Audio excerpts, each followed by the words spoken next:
నమస్కారం NSTV news కి స్వాగతం। నా పేరు సంధ్య। ముందుగా వార్తల్లోని ముఖ్యాంశాలు। కాంగ్రెస్ నాయకుల్లారా ఖబర్దార్, ఎమ్మెల్యే అనిల్ జాదవ్ గారిని విమర్శించే స్థాయి మీది కాదు। రైతులను మోసం చేస్తూ పాపం గడుపుకుంటున్న కాంగ్రెస్ నాయకులు ఈరోజు పార్టీ గ్రామాన్ని సందర్శించి యువకులు మరి రైతులతో కలిసి మాజీ ఎంపీపీ తులా శ్రీనివాస్ మాట్లాడుతూ కాంగ్రెస్ ప్రభుత్వం అధికారంలో వచ్చి దాదాపు 15 నెలలు గడుస్తున్న ప్రజలకు ఇచ్చినటువంటి హామీలు నెరవేర్చకపోవడం, రైతులకు రుణమాఫీ, రైతు బంధు రైతులకు ఇవ్వడంలో కాంగ్రెస్ ప్రభుత్వం విఫలమైందని, మహిళలకు ఇవ్వాల్సిన 2500 రూపాయలు ఇవ్వకుండా మోసం చేస్తుందన్నారు। ఈరోజు పార్టీపీ గ్రామానికి వచ్చే సందర్భంగా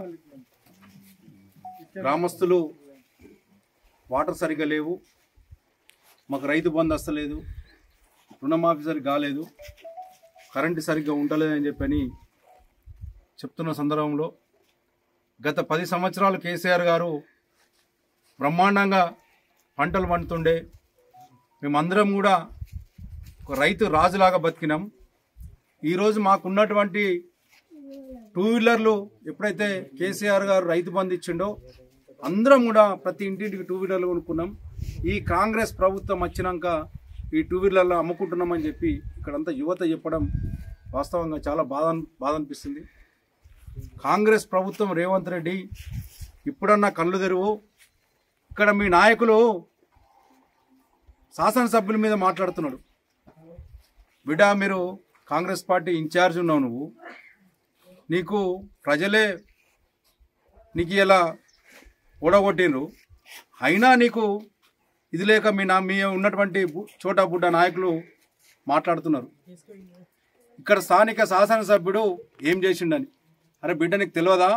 ప్రతి గ్రామం ఇలా ఏ శాసనసభ్యుడు చేయని విధంగా ఈ అనిల్ జాదవ్ గారు ఉదయం 9 నుంచి రాత్రి 10 గంటల వరకు ప్రతి గ్రామాన్ని తిరుగుతున్నాడు, ప్రజలను కలుస్తున్నాడు, అందరినీ కలుస్తున్నాడు।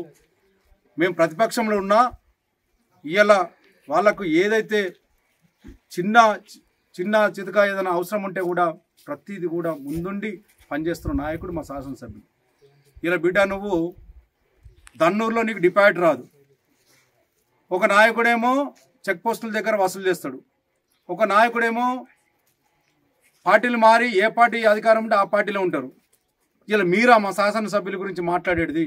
ఖబర్దార్ కాంగ్రెస్ నాయకులారా, మీరు గ్రామానికి తిరగాలంటే ఇలా పరిస్థితి బాగాలేదు। మీరు ఇలా దమ్ముంటే మీరు గ్రామాలకు రండి। ఇలా ఏదైతే ఉన్నదో ఇలా పాపం ప్రతి గ్రామంలో ఇలా ఏదైతే నీళ్ళ వసతి లేదు, మీరు ట్యాంకర్లు పెట్టిపోయింది। మీ ప్రభుత్వంతో దమ్ముంటే మాట్లాడండి, మీ ఇన్ఛార్జ్ మినిస్టర్తో మాట్లాడండి, కలెక్టర్తో మాట్లాడండి।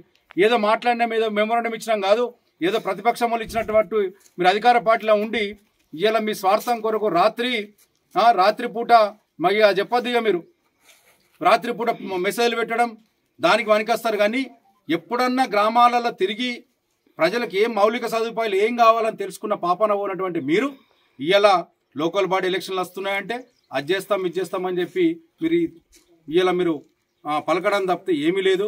ఇంకొకసారి మా శాసనసభ్యుల మీద కానీ ఇలా కేసీఆర్ మీద కానీ ఇలా కేటీఆర్ మీద కానీ ఎప్పుడన్నా మీరు గిట్ట అట్లా మాట్లాడినట్టయితే బిడ్డ మీ నాలుక కోసి ఇలా మీ మొత్తం బస్ స్టాండ్లలో మిమ్మల్ని ఉరిపెట్టే పరిస్థితికి వస్తుంది।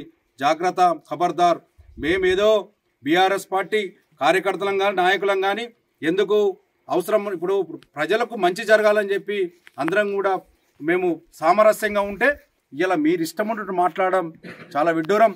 ఎప్పుడు చేసినావు ఏ పార్టీ మీ పార్టీ ఇప్పటి వరకు కాంగ్రెస్ పార్టీ ఇప్పటి వరకు బోత్ తాలూకాలో 0। ఇలా ఎప్పుడు కాదు ఎప్పుడు కూడా ఇక్కడ కాంగ్రెస్ పార్టీ గెలవది। ఎప్పుడైనా కూడా మా బీఆర్ఎస్ పార్టీ రానున్న కాలంలో బీఆర్ఎస్ ప్రభుత్వం ఏర్పడుతుంది।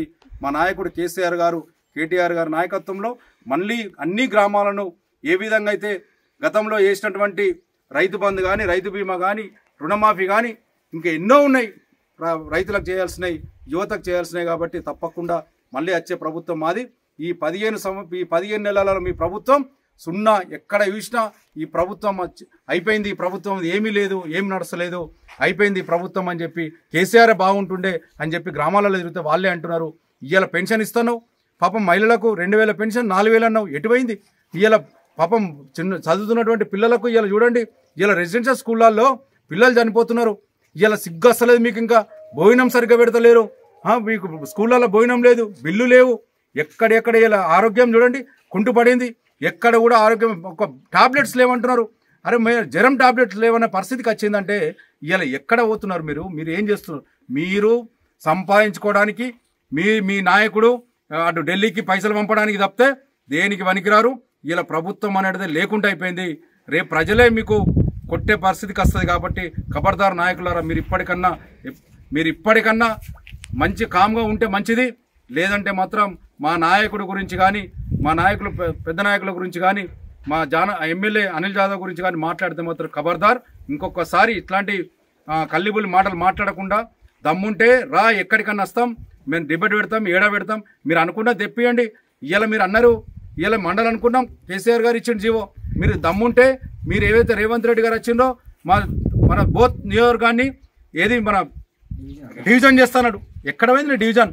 1.5 years అయింది. అరే మాటలు మాట్లాడు కదరా భయ్, నువ్వు డిపాజిట్ రాలేదు. రేపు నిల్చుంటే దమ్ముంటే లోకల్ బాల్ ఎలక్షన్లో మీరు ఒక్క సీటు గెలిపేరి, మేము చూస్తాం. అప్పుడు మీరు మనం శబాష్ అంటాం. మీకు దమ్ము లేదు, చేసే దమ్ము లేదు. ఏదైతే నియోజకవర్గం ఉన్నటువంటి గ్రామాలను డెవలప్ చేసే దమ్ము లేదు. మాటలు బంద్ చేయండి. ఇంకోసారి మాట్లాడితే మాత్రం మంచిగా ఉండాలని చెప్పి తెలియజేస్తున్నాం.